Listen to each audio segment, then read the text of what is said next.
Hello, everybody. Welcome back to the Irish Case podcast. Wherever you're listening or watching it on YouTube or any of our streaming platforms.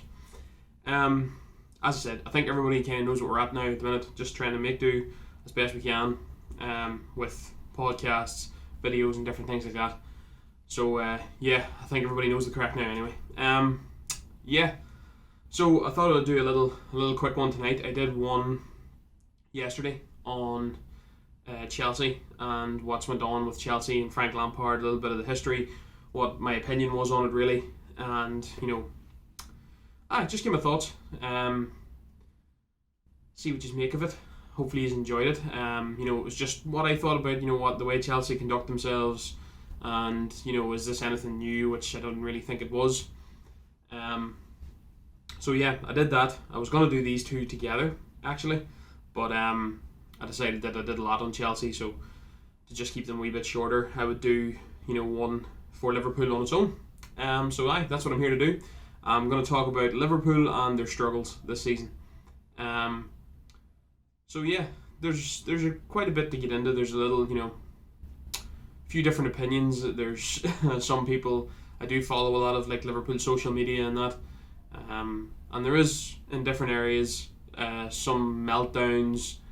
You always see some arsehole on TalkSport phoning in and being like, "Oh, I think this is it. Jurgen's done. This team's done." There's always one, which is incredibly irritating. But yeah, I thought I'd just give my opinions on it.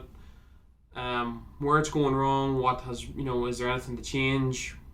What's the worst that could happen and stuff like that there. So I thought I'd get into it. So Liverpool. And Liverpool's system. So I thought that's the best place to start. What have Liverpool been doing over this last couple of years, and what way has the team changed and stuff like that. So Liverpool's last, when Jurgen Klopp originally came in and joined Liverpool,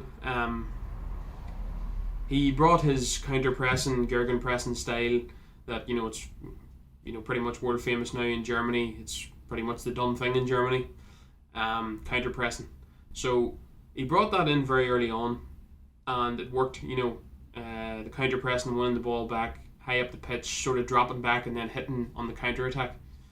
Things changed a little. Buvac left. Pep Linders was promoted to the assistant manager's job, and I think there's a fundamental change that was made. And I think it's a change that most teams have to go through at the very, very top. So, Jurgen, counter pressing's fine. Counter pressing is a really good style of football. It's a good system to have, and it's something very good to have in your locker and to rely on. But Liverpool steadily improved over Klopp's reign, and you're not going to do a big pile of counter pressing, especially in the way that it's sort of originally thought of. If 60 to 70% of the league is going to sit defensive against you, you think of Burnley, you even think of some of the top teams. Liverpool developed quite a bit over this last number of years under Jurgen Klopp and became a very ball dominant side. It sort of coincided a wee bit with the leaving of Buvac as the assistant. Pep Linders is Dutch, and I think that you could maybe see more of a Dutch influence on this side, a little bit more total football. We do play with a lot more possession now compared to Jurgen and his first year or two there in the job. Plus we got better. All teams have to progress to this, especially in the Premier League. If you become a good team, teams are not going to give you space anymore. I think that Manchester United have struggled with that at times. I think they're doing better with it this season, but in previous years, they could get results against the big sides, but would have a hard time breaking smaller sides down. It's actually flipped reversed for them a little bit now this season. Man City are always going to be ball dominant and stuff like that. Sitting defensive and then counter attacking is definitely one of the easier brands of football to play. You be tight and compact, and when you win the ball in an advantageous position, everybody breaks forward. Counter, that's what Leicester are so good at. So it's a little bit of an easier style to play. But if you really want to compete and win the big trophies, European titles, Premier League, It's the same as during Alex Ferguson's reign. Alex Ferguson wasn't sitting back and playing utterly defensive. You have to be good with the ball. You have to pressure sides in, and you have to be the one that takes the initiative. There is counters to that. You could say the likes of Jose Mourinho does something different. And sort of in the mid 2000s and early 2000s, a defensive brand of football did seem to get you a little bit further. You could maybe coincide this change in football with Mourinho not winning as many trophies in the last number of years, and maybe not just being as successful. You think of his time at Manchester United, and now I suppose a little bit at Spurs. But by the by, anyway, Liverpool have changed. In this last 2 seasons, with our success in the European Cup and our success in the Premier League, we are a ball dominant side now. And we will dominate possession. We will press teams and hem them in. We still do the counter pressing in areas, but we're the onus is on Liverpool to break sides down and be the dictator of play. So why is that different this year? What did we do? Or I suppose we'll say, what did we do? What was so good about it that it worked so effectively in its last 2 seasons? So, the way the football is kind of being played now in sort of a way is that you kind of want to have like a block of defenders. Maybe a lot of teams aim for a block of 5 and then a block of 5 attackers. That's kind of the way they break down their structure. Liverpool's Man City do it in a different way with sort of inverted fullbacks, and that's where they congest their midfield. But Liverpool did it with, when you think about it, if you want to talk about their 5 in this sort of lower defensive block, you'll talk about Joe Gomez, Virgil van Dijk, Fabinho, say Henderson and Wijnaldum. So there's your 5.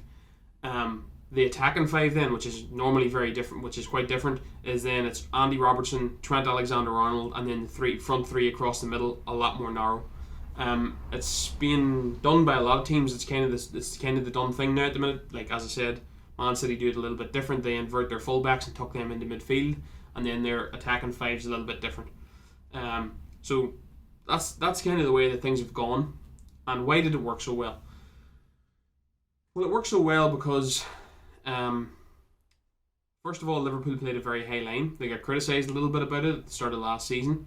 I think that consciously they moved it up. They were playing with previously they were playing with a very high line, but I think consciously they then moved it forward even a little bit more, knowing that VAR is being introduced that year, and the likelihood is that there is going to be more offsides given. So it was a risk tactic. It was a risk reward tactic.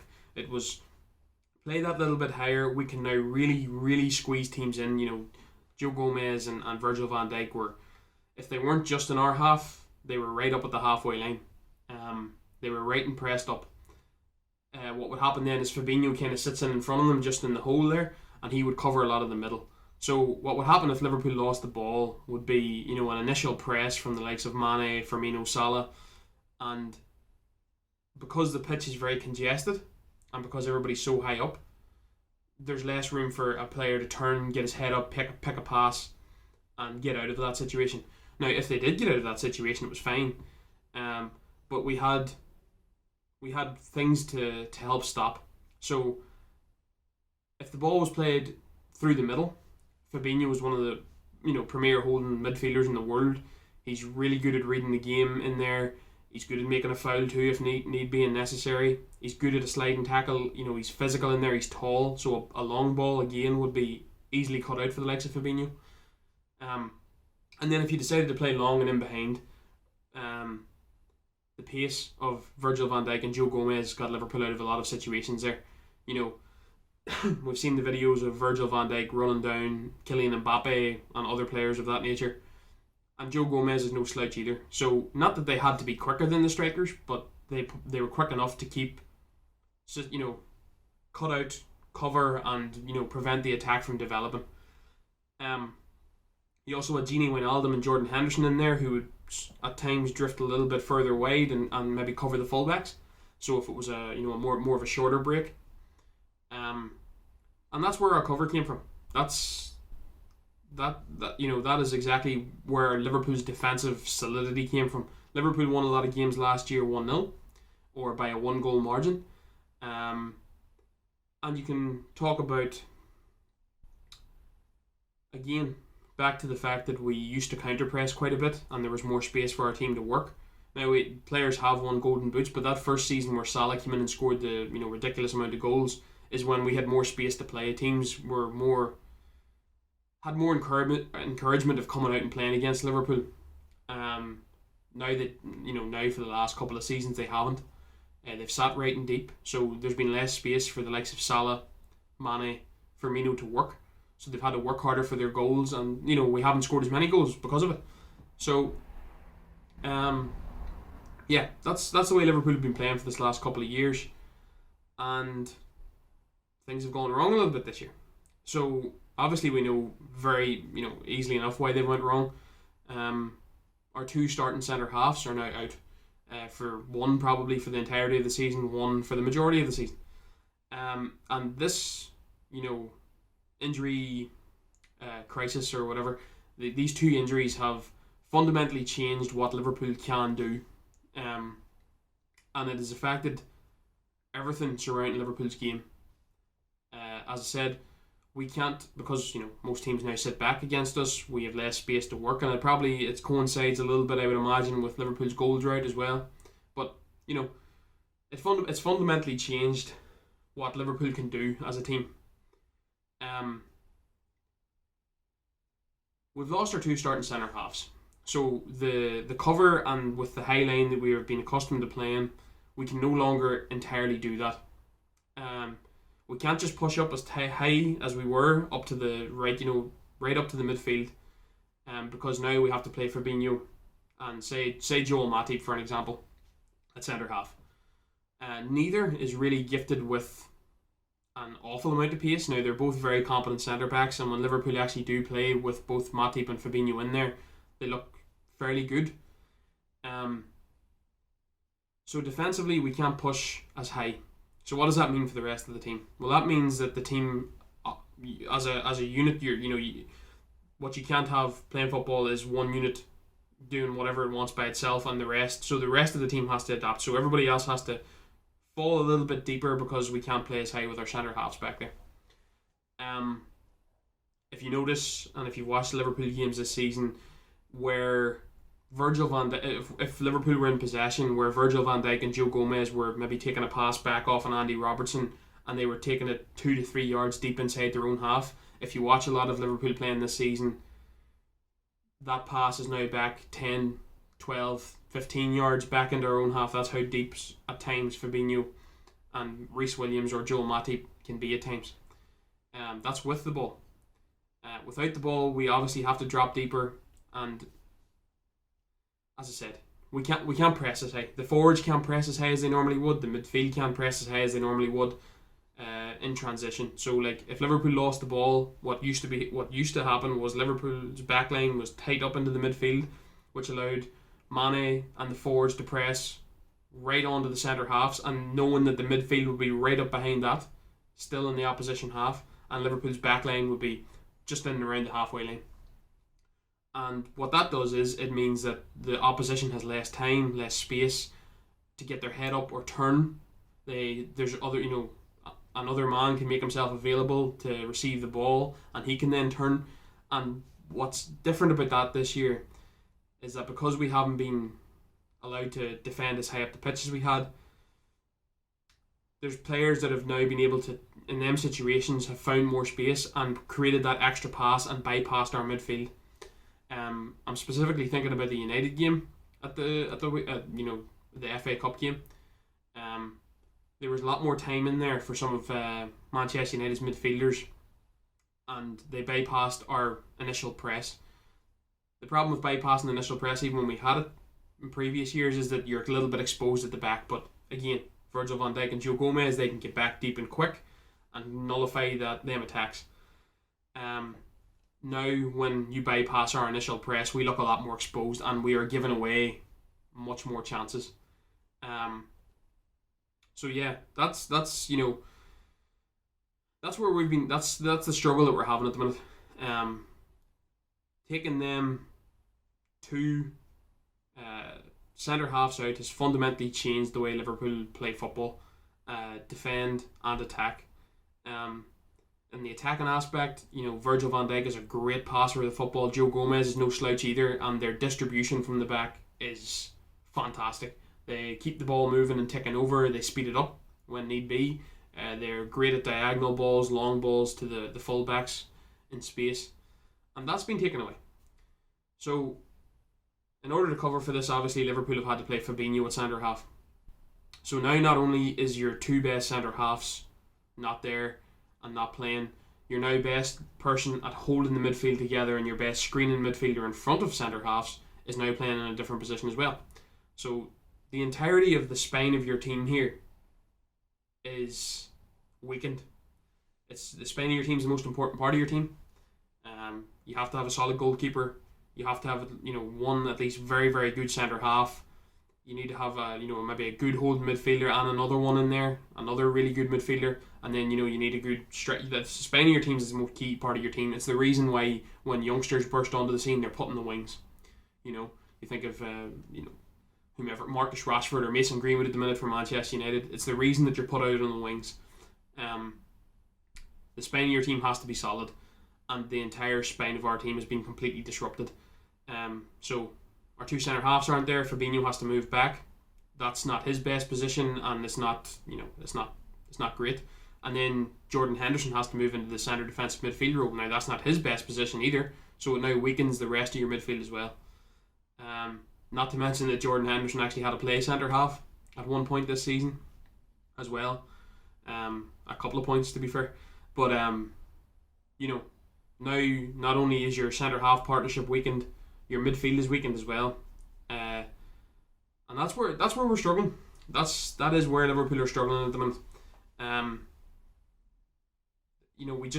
Everything has changed a little bit, even as far as the likes of, I know Trent's come under a bit of criticism this season, but Trent has a license to get forward. He is probably our best one of our better creators, if not our best creator. He is given a license to get forward. And a lot of times what Jordan Henderson would do in our normal situation would be Jordan would float in that sort of half space and give Trent a little bit more cover. In recent games, Trent has been playing beside Reece Williams, who is a very young lad who was playing for Kidderminster last season. It's not a dig at him, but he's not of the level right now to be in at the very top end of the Premier League, and that's probably affecting Trent too. He's not as confident going forward. He's not as committed to going forward. He's maybe thinking twice about when he can go and when he can't go. And, he's having to do a lot of sprints back the other way in previous seasons if maybe we lost the ball up front. Well, you've Jordan Henderson behind you, you've Joe Gomez behind you, and, on the left side of that, you have Virgil van Dijk. The cover's already there. Now, not to say that he shouldn't be sprinting back anyway. He always was, but, now you're kind of thinking, well, I can't really go too far. I can't go when I want to go. And everything's just a little bit more conservative, I think, from Liverpool. I think in recent weeks, and due to this goal drought, I think Liverpool have been playing a little bit more conservatively. They haven't been expressing themselves as well, and they're trying to cover their defensive deficiencies at the minute. As I said, the spine of the team's gone, and it's just an issue. We're having an issue at the minute with it. When Fabinho and Matip are actually there, I'm actually quite confident going into most games because they're two very capable centre halves. The issue is that one's a centre defensive midfielder, one is a centre half that can't stay fit. Or, well, he can, but he can't play 2 games in a week. And the alternative is an 18-year-old lad, 19-year-old lad who was playing for Kidderminster last year, who has to be thrown in. For example, in the game against Manchester United in the FA Cup, Rashford just floated out to his left wing, just to the right of Reece Williams, and he didn't even track Trent. It was, it's not hard to it's not tactical genius or anything, but he just stayed out there in that hole where, he thought that, because the other players in the midfield have a little bit more time because our press isn't as good and our line isn't as high, we'll be able to turn in there, get our heads up and make a pass. He did that. The ball was played out to Rashford and he immediately switched it to the far side. That's where one of United's goals came from. and he could expose Reece Williams in there. Like, Marcus Rashford is a damn good player, and you know, he was just sitting in a hole where he knew that he could pick the ball up and do damage to Liverpool. And we're just struggling at the minute. That's the issue. But that's why the spine of our team is significantly worse than it has been in this last 2 years, because of players playing out of position and players being injured. And if you rip the spine out of any team, you're going to struggle, and you're going to struggle big time. But yeah. So the other thing that has sort of reared its head again in the last week or two is the FSG stuff, Fenway Sports Group stuff. This stuff irritates me a little, because I think that every club and fan base should 100% try and hold their ownership to account, no doubt about it. And I don't think there's actually a better team in England to do that than Liverpool. Liverpool's a socialist as fuck. They will take absolutely nothing off dodgy owners. They've been through dodgy owners before and got them out, which is totally fine, absolutely fine. But Fenway have been in charge of the Boston Red Sox for quite some time, and they've been in charge of us now for quite some time as well. And there was criticism early on, but when this criticism initially came, and it was before we started the podcast, I was very anti-FSG criticism. It was like, they came in, this was my thinking anyway, they came in, they balanced our books. Now, fair enough, they made some sales, some players that we didn't want to let go, but they came in, they balanced our books, they redeveloped Anfield and the entire surrounding area. They've now built a new academy for the club, and when they needed to invest, then once everything else was kind of settled, they did. They brought in a great manager that we will argue is the best manager in the world. They created a team and helped them, put players in the squad, and got Jurgen's players that helped Liverpool win a European Cup and a Premier League. And they're under criticism again. Look, I understand why, but hindsight's 2020, and it's like, well, we should have signed another centre half. Well, the problem, we did go into the season with 3, fully fledged first team centre halves, which is not what you need. Dejan Lovren left us. So the problem with that is Liverpool had signed a number of young centre halves. Sepp Vandenberg, Kiana Hoover was there, and that was the depth plan. We also had Fabinho, who we knew in an emergency could play centre half, which is fine. So that was the plan. Have Matip, Joe Gomez, Virgil van Dijk, and Fabinho. There's 4 centre halves that we can plug in there. Fabinho in a crisis, and can we make do? Yeah, I think so. What's the likelihood of there being a major injury crisis at that one position? So that was the plan. And the reason that I sort of go against the criticism, or go against the we should have signed another centre half, is it's very hard to sign a 4th choice centre half, or even a 3rd choice centre half if you want to say over Matip. Now, it is difficult. You have to sort of go, by right, a centre half will look at that team and go, well, that's a European Cup and Premier League winning centre half partnership there. I'll have a hard time displacing them. I'm having to, it is what it is. It's difficult. It's actually very, it's difficult. What's the option? Do you go for maybe a veteran who can, spot, fill in different spots, or do you go for somebody young again? But a young player will want to play football, and it's difficult to get a 4th choice centre half in. We had this issue with FSG 2 summers ago. So 2 summers ago, Liverpool didn't sign anyone bar Adrian, and the sort of FSG narrative was rolled out there again about there's no ambition. We won the European Cup. We should be trying to win the league, and they haven't give us anything. Liverpool are smart with their signings.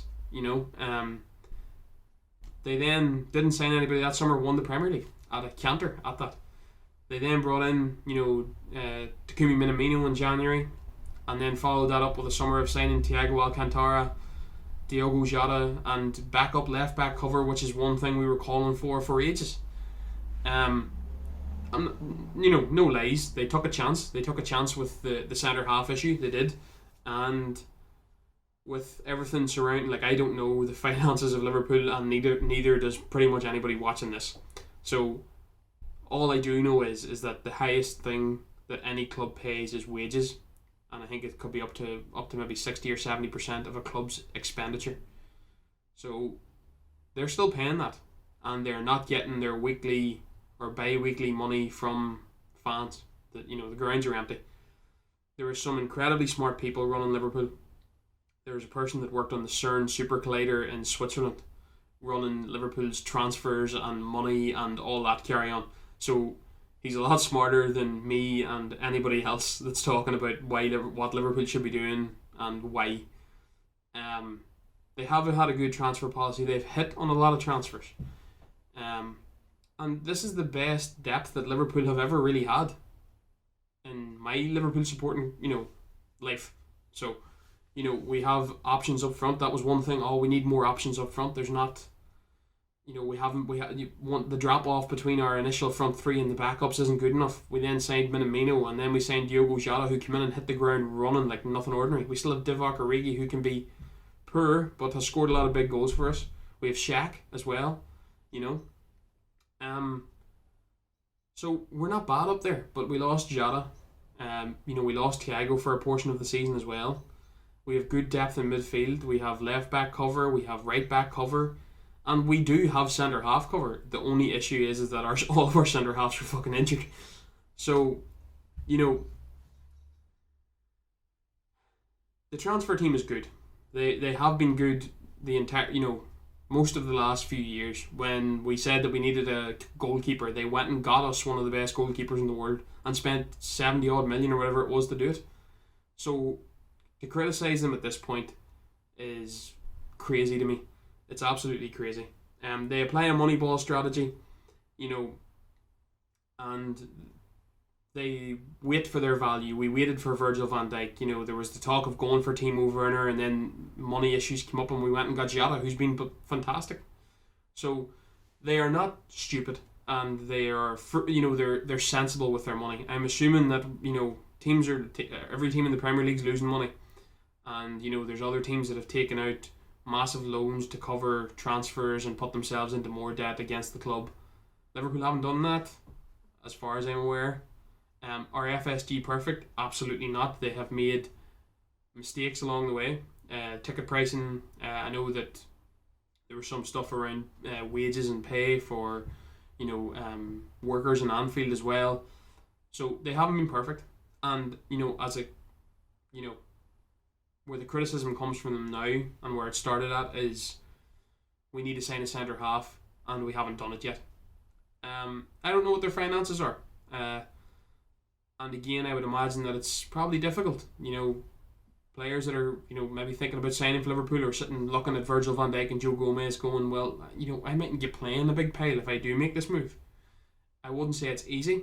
You also have to take into account that everybody knows we want a centre half, and that means that, the transfer committees of the opposition or whoever we're going to know we need it, know we're desperate, and will hike the price up. And Liverpool aren't really about that. They don't like losing in transfers. They do like to sort of manage their money. So, I get the criticism, and even though I'm sort of semi-defending them a little bit, I can still sit here and say that I think Liverpool need a centre half in the next 4 days. Is it likely? It doesn't look like it. Klopp's talked about it. But again, there's smarter people than Jurgen that know the finances and the ins and outs of what's going on at Liverpool. He's talked about he would like a centre half in, and I think if we even just got one for the time being, it would be incredibly. It would make so much of a difference. It would make so much of a difference. You think of then reliably you could have Fabinho and the new centre half as a partnership, and when Matip is fit, then you can move Fabinho back into the midfield, which would make so much of a difference. So much. We're even missing Fabinho's creativity in midfield as well. He's fantastic at it. But Look, I would like Liverpool to sign a centre half. Does it look like they're going to? No. And I can criticize, not I can criticize FSG and say, yeah, I think you just should sign a centre half. But this is a bad run of form for Liverpool. And, before this, we did have the injury of Gomez and Van Dijk still, and we did okay. We got through the Champions League group. There was a couple of good results. We had good results running up to this, and then we've had a bad patch. So I can still say that I would like them to sign a centre half, but I'm not gonna, lose the plot because they haven't or they won't, possibly. And the reason is because what's the worst that happens here? What is the very worst thing as a Liverpool fan that you could think that happens this season? The very worst, in my opinion, would be like United winning the league and Liverpool not finishing in the top four. Do I think that's likely? No. No. What would I think it would be more likely for Liverpool to maybe say finish third and City win the league? Yeah. Would it be nice for City to get one over on us again with the rivalry we've had this last couple of years? No. But again, City and pundits and fans and stuff last season were saying, City can't compete this season because they've lost Laporte. We've lost Van Dijk, Gomez, and every other week Matip seems to be playing with an injury or having to be subbed or something. So we have no really ready first team quality centre halves. And what's the worst that happens? We don't win the league. This last 2 seasons have been fantastic as a Liverpool fan, the best. Probably the very, very best that I've ever had. So what's the worst that happens? We don't win the league this year. Virgil van Dijk and Joe Gomez come back over the summer, backfiring and ready to go, and this team is ready to take on another assault at the Premier League title, and probably have additions in the summer. That's the worst. And as a Liverpool fan, we have been through Roy Hodgson. So I can take a year finishing in the top four and, maybe not winning anything. It's really, it'd be hard to watch because of how good we've been. And is that another factor? Is it another factor that we have watched Liverpool be so dominant for 2 seasons? Like even the year we didn't win the league, and was it 98 points, 97 points, and then went on and won the league last year with 99 points and a European Cup to throw in with it, as well as a Super Cup, Club World Cup, all that. It feels a lot worse than it probably is because we have been so good, but everybody else this year isn't great. Man City look fairly good, and it looks like they are probably going to win the league. But if Liverpool finish in the top 4 and Man City win the league with the issues that we've had this season, is it going to annoy me? Aye, a little, but is it enough to, phone into TalkSport and say that Jurgen's sacked and he's done? Not a chance. Not a chance. We've seen Roy Hodgson and Ricky Lambert and Fabio Borini over this last any number of years. Mario Balotelli, absolutely horrendous football with some very below average players. There's nothing to worry about. Is there any positives? If we signed the centre half, I genuinely think we could make an assault on the title, no problem at all, because we're 6 points back, and I don't think that there's anybody that's going to be entirely fantastic the whole way to the end. If we don't, do I think that we can win the league? I would find it difficult. If we don't sign a centre half, I would definitely think it would be very difficult for Liverpool to win the league. You have to take into account the return of Champions League football, which is coming back in February, and then you're asking Joel Matip to actually play 2 games a week, and we have to win most of them. So, no, I would find it very hard to think that Liverpool could win the league if we don't sign a centre half. Just for cover. It doesn't have to be anybody spectacular, just somebody that's used to the position, competent, maybe an experienced head is what we need. Just somebody that can come in. I know that there was talk of Socrates, but Christ, no.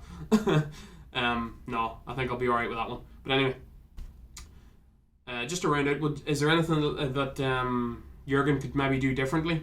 And is there any positives that I've seen? We look better attacking ways in the game against Manchester United. We did. Created a lot more. I think Trent looked a little bit better. Mo looked on form. We were also missing Henderson in that game too, so that's a big one. But I think that this Liverpool team will go on a run.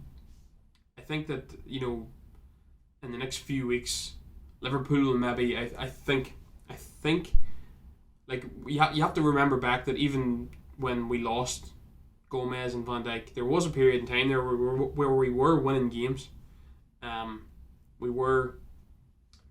We had wins against Tottenham. Now we do play Tottenham tomorrow night. We played well in that wee stretch just before Christmas. Just before that Christmas period, we played okay, and we were still missing them players, and we were still winning games. So I think this Liverpool team will go on a run at some point of maybe rhyming off maybe 5-6 wins on the trot. I believe that.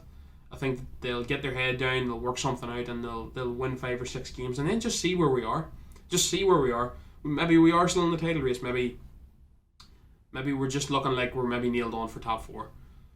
What's the worst that could happen? I think that we'll finish in the top 4 regardless, and I can take that.